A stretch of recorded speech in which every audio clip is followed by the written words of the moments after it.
Hello,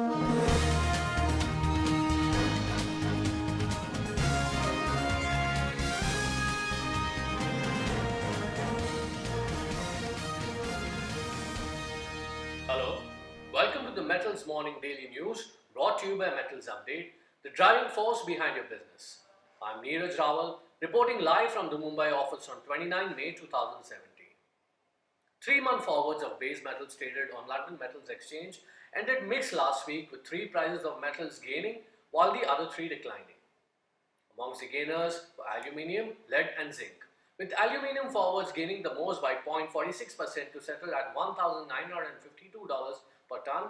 Lead and zinc prices gained by 0.37% and 0.32% respectively.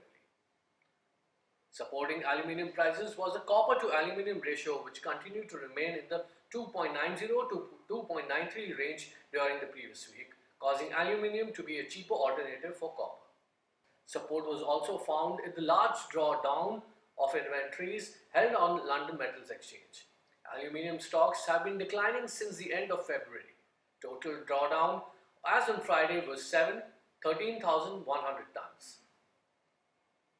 Russian aluminium producer Rusal has asked Japanese buyers to roll over aluminium premiums for the second quarter of 2017 as well.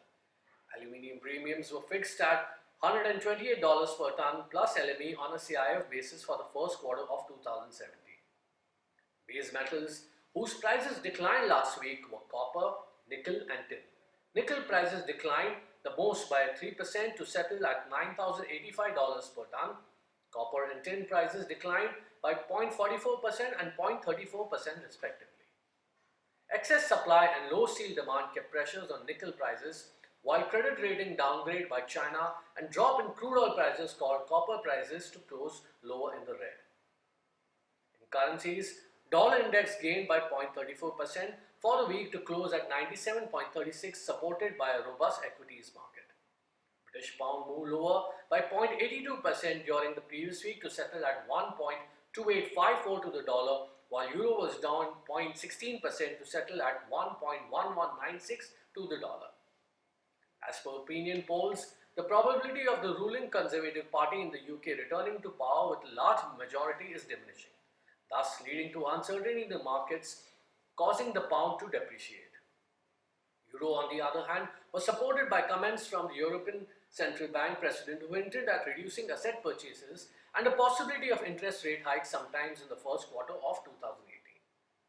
Indian rupee appreciated by 0.61% to settle at 64 rupees and 59 paise to the dollar. Indian rupee was supported by a rising equity market and lower crude oil prices. Rising geopolitical pressures on account of North Korea test firing missiles is likely to keep the commodity market supported. However, growth concerns mainly from China are likely to cap any rally in prices. Today, trading activity in international markets is likely to be low on account of US, UK and China being closed for respective holidays. Thank you for listening. Do join us again for the evening updates from the metals market. Do visit metalsupdate.com for more information and do not forget to subscribe to our YouTube channel. Have a great day ahead. Thank you.